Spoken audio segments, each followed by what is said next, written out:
사도신경은 하나님을 고백하는 데에서 멈추지 않습니다. 신앙은 추상적인 절대자를 향한 사유가 아니라 역사 속에 오신 분을 향한 고백이기 때문입니다. 그래서 사도신경은 곧바로 이렇게 이어집니다. 또한 그의 유일하신 아들, 우리 주 예수 그리스도를 믿습니다. 신앙은 철학이 아니라 복음이며, 관념이 아니라 인격이며, 개념이 아니라 이름을 고백합니다. 이름 없는 신앙은 모호해지고, 대상 없는 신앙은 감정으로 흐르며, 역사 없는 신앙은 허상이 됩니다. 기독교 신앙은 이름을 가진 분을 고백합니다. 그 이름은 예수이며 그분은 그리스도이십니다. 예수 그리스도를 고백하는 것은 단순한 정보의 수용이 아니라 진리와의 만남입니다. 하나님을 알 수 없던 인간에게 하나님께서 다가오신 사건이기 때문입니다. 요한복음 1장에서는 말씀이 육신이 되어 우리 가운데 거하셨다고 말씀합니다. 하나님은 인간이 하나님께 갈 수 없기 때문에 하나님이 인간에게 오셨습니다. 이것이 복음의 방향입니다. 복음은 위에서 아래로, 하나님으로부터 인간에게로 향합니다. 기독교 신앙은 인간의 탐구가 아니라 하나님의 접근에서 시작됩니다. 예수 그리스도는 이 하나님의 접근의 정점이며 구현입니다. 또한 예수를 고백하는 것은 하나님에 대한 우리의 지식을 구체로 전환합니다. 하나님이 사랑이시라면 그 사랑은 어디에 나타났습니까? 하나님이 의로우시다면 그 의는 어디에서 드러났습니까? 하나님이 거룩하시다면 그 거룩은 어디에서 확인됩니까? 그 모든 답은 예수 그리스도 안에서 주어집니다. 그래서 사도신경은 단지 예수의 이름을 고백하는 것이 아니라 그분의 정체와 사역과 길을 따라 고백합니다. 동정녀에게서 나셨고 본디오 빌라도에게 고난을 받으시고 십자가에 못 박혀 죽으시고 장사된 바 되셨고 사흘 만에 죽은 자 가운데서 다시 살아나셨고 하늘에 오르셔서 하나님의 보좌 우편에 앉으셨으며 마지막 날 산자와 죽은 자를 심판하러 오십니다. 이것은 신앙의 교리를 나열하는 것이 아니라 복음의 여정을 따라 걷는 것입니다. 예수 그리스도를 고백하는 것은 인류의 역사와 시간을 다시 해석하는 길이 됩니다. 예수께서 오시기 전의 시간은 그분을 향해 흐르는 시간이었고 그분께서 오신 이후의 시간은 그분으로부터 흘러가는 시간입니다. 인간의 역사는 예수 이전과 예수 이후로 나뉩니다. 이것은 단지 연대기적 분류가 아니라 존재론적 구분입니다. 예수께서 오신 사건은 인류의 시간을 구원사로 바꾸는 전환점이었습니다. 그래서 예수의 고백은 과거 속의 사건을 기억하는 것이 아니라 지금 여기에 적용되는 현실입니다. 마지막으로 예수 그리스도를 믿는다는 것은 우리 신앙의 중심을 구성하는 질문을 다시 던지게 합니다. 우리는 누구를 믿고 있는가? 우리는 어떤 복음을 붙들고 있는가? 예수 그리스도 없는 신앙은 하나님을 모호하게 만들고 복음을 추상화하며 삶을 자기 중심성으로 되돌려 놓습니다. 그러나 예수 그리스도를 고백할 때 하나님은 얼굴을 가지시고 사랑은 모양을 가지며 진리는 길을 가집니다. 사도신경의 두 번째 여정은 우리에게 다시 묻습니다. 예수는 누구이십니까? 그리고 당신에게 예수는 누구입니까? 이 질문이 오늘 우리의 신앙을 결정합니다. 사도신경은 예수 그리스도를 소개할 때 먼저 그분의 본질을 선언합니다. 하나님의 유일하신 아들, 우리 주 예수 그리스도를 믿습니다. 신앙은 예수의 가르침을 존중하는 데에서 시작하지 않고 예수의 정체를 고백하는 데에서 시작합니다. 기독교는 예수의 윤리나 철학을 따르는 종교가 아니라 예수라는 인격을 믿는 신앙입니다. 그래서 신앙의 중심에는 예수는 누구인가 라는 질문이 놓여 있습니다. 이 질문에 대한 답이 바뀌면 복음의 내용이 바뀌고, 복음이 바뀌면 신앙의 전체 구조가 바뀝니다. 첫째로 예수는 하나님의 유일하신 아들이십니다. 이 표현은 단순히 비유적 표현이나 영적 친밀함의 상징이 아닙니다. 성경은 예수의 아들 되심을 본질적이며 영원한 신성과 연결해 설명합니다. 요한복음 1장 1절에서는 태초에 말씀이 계셨고 그 말씀이 하나님과 함께 계셨으며 그 말씀은 하나님이셨다고 말씀합니다. 예수 그리스도는 하나님에게서 비롯된 분이 아니라 하나님이신 분입니다. 그러므로 기독교의 신앙은 인간이 신에게 가까워지려는 종교적 노력의 합이 아니라 하나님께서 인격적으로 자기 자신을 드러내시는 계시의 사건입니다. 기독교는 계시의 종교이며 그 계시는 예수라는 이름을 가집니다. 둘째로, 예수는 우리 주이십니다. 주주라는 고백은 신약 시대의 가장 급진적이고 정치적인 고백이었습니다. 로마 제국은 황제를 주라고 불렀고 그 고백을 통해 충성을 요구했습니다. 그러나 초대교회는 오직 예수만을 주라고 불렀습니다. 이 고백은 단순한 신앙의 표현이 아니라 주권의 방향을 선언하는 행위였습니다. 예수를 주로 고백하는 순간 인간은 더 이상 자신을 주인으로 살 수 없습니다. 신앙은 자기를 강화하는 기술이 아니라 자기를 내어놓는 전환입니다. 예수를 주로 고백하는 자는 그의 삶의 자리에서 주인이 바뀐 사람입니다. 복음은 자기 자리를 비워두는 사건이며 그 자리에 예수를 모시는 사건입니다. 셋째로, 예수는 그리스도이십니다. 그리스도란 기름 부음을 받은 자, 곧 메시아라는 뜻입니다. 이는 예수가 단순한 영적 스승이나 도덕적 모범이 아니라 하나님의 구속 계획의 중심이심을 의미합니다.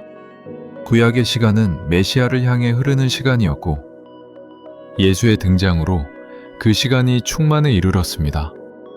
예수 안에서 약속은 성취로, 기다림은 만남으로, 예언은 역사로 이어졌습니다. 그러므로 예수를 그리스도로 고백한다는 것은 구원 계획의 중심이 인간이 아니라 하나님이라는 사실을 인정하는 행위입니다. 예수의 정체를 고백하는 것은 곧 인간의 정체를 재정해야 합니다. 예수를 주로 고백하는 순간 인간은 피조물로서의 자리를 되찾고 구원받아야 할 자로 자신을 보게 됩니다. 예수를 하나님의 아들로 고백하는 순간 인간은 더 이상 스스로를 절대화할 수 없습니다. 예수를 그리스도로 고백하는 순간 인간은 자신의 능력으로 구원을 이루려는 시도를 멈추게 됩니다. 신앙은 인간을 낮추는 것이 아니라 하나님을 제자리에 모시는 일입니다. 그 결과 인간은 비로소 제자리를 찾게 됩니다. 마지막으로 예수의 정체는 신앙의 방향을 결정합니다. 예수가 누구인가에 대한 대답이 불명확해지면 신앙은 도덕주의로 흐르거나 심리적 안정으로 축소되거나 영적 소비로 전락합니다. 그러나 예수가 하나님의 아들이시며 주이시며 그리스도이시다는 고백을 회복할 신앙은 다시 복음이 됩니다. 이 고백은 오늘 우리에게 다시 묻습니다. 당신에게 예수는 누구입니까? 이 질문은 신학적 질문이 아니라 존재의 질문이며 이 질문에 대한 답이 신앙의 모든 결과를 결정합니다. 사도신경은 예수 그리스도를 고백하면서 그분의 사역을 시간 속에서 설명합니다.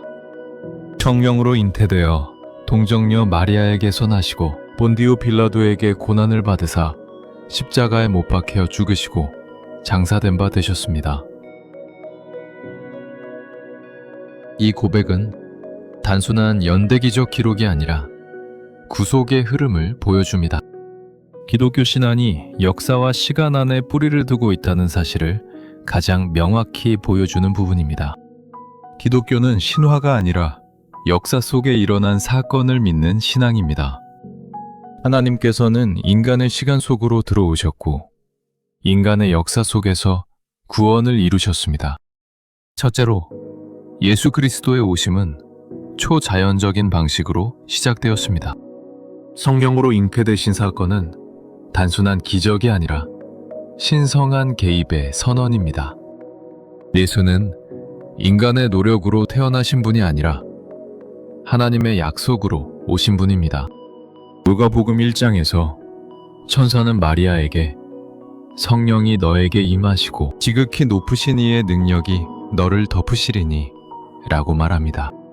구원은 아래에서 위로 올라간 인간의 도달이 아니라 위에서 아래로 내려온 하나님의 은혜입니다.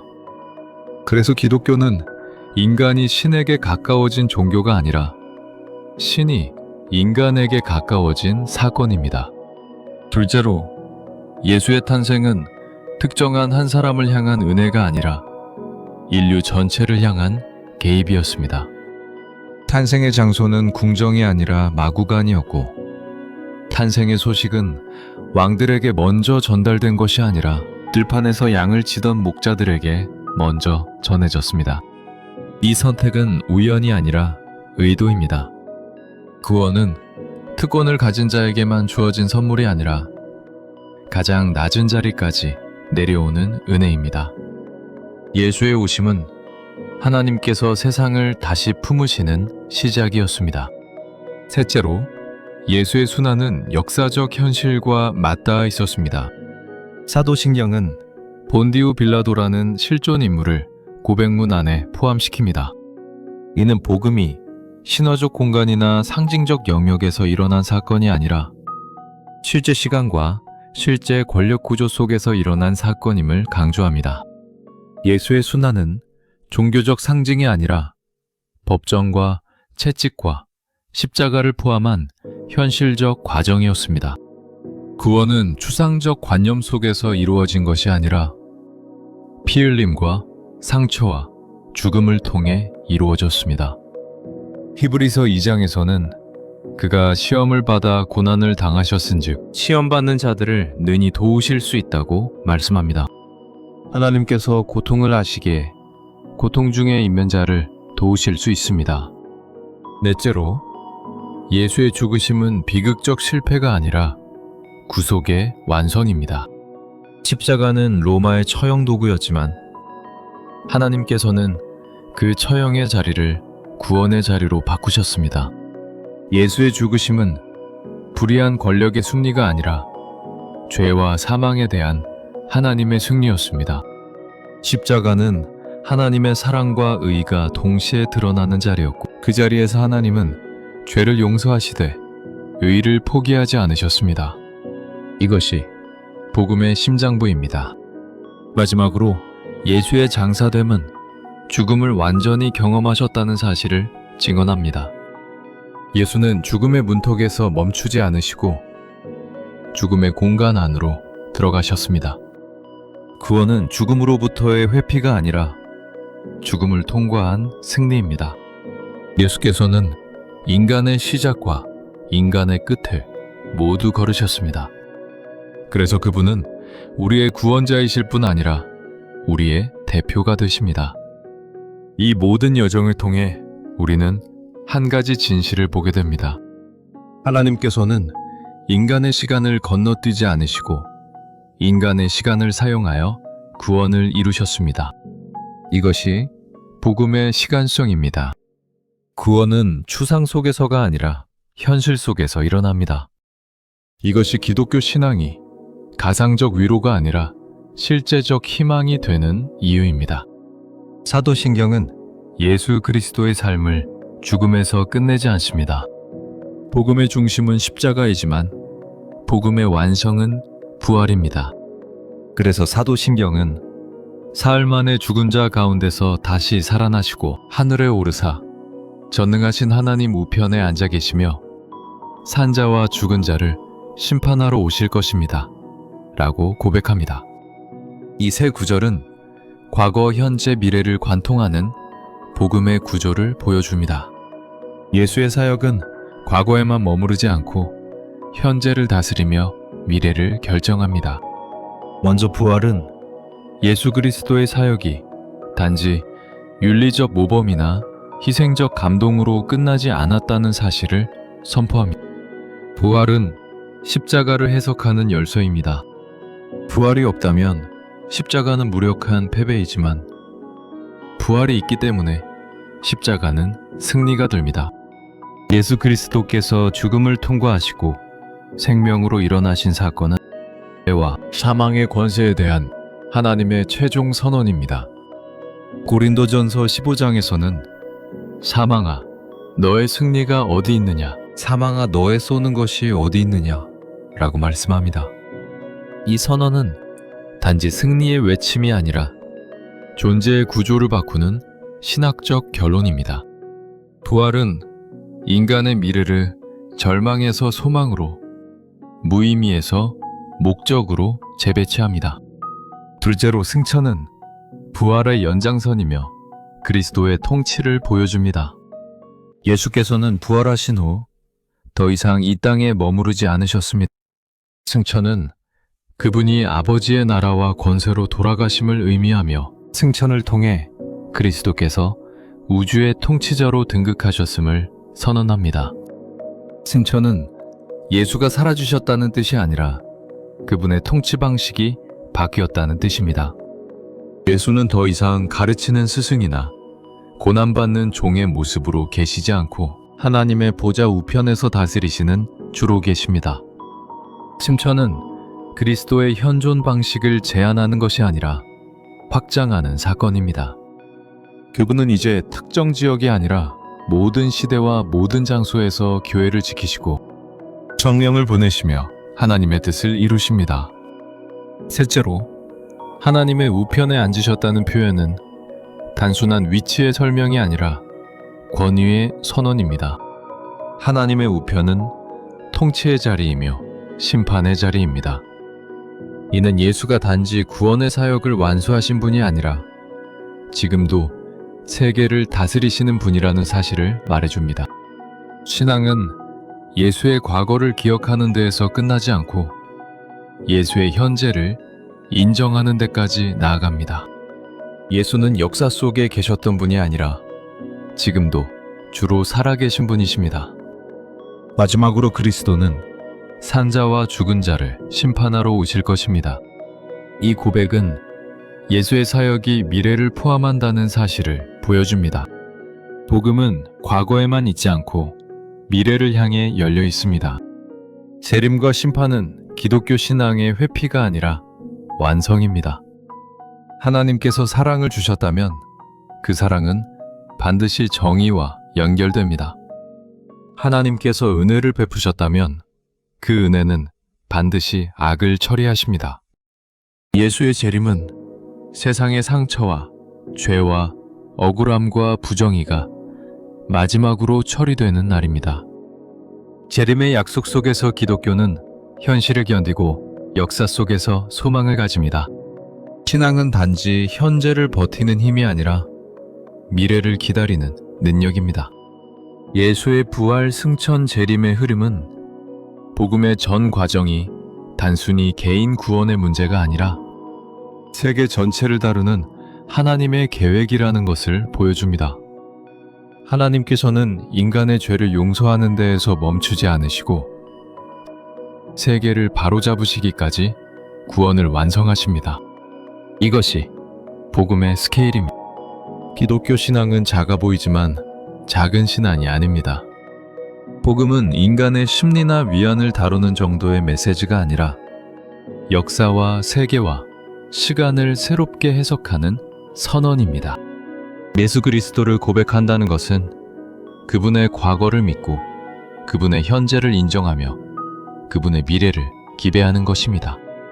이 고백 속에서 기독교는 소망을 얻고 영혼은 흔들리지 않습니다.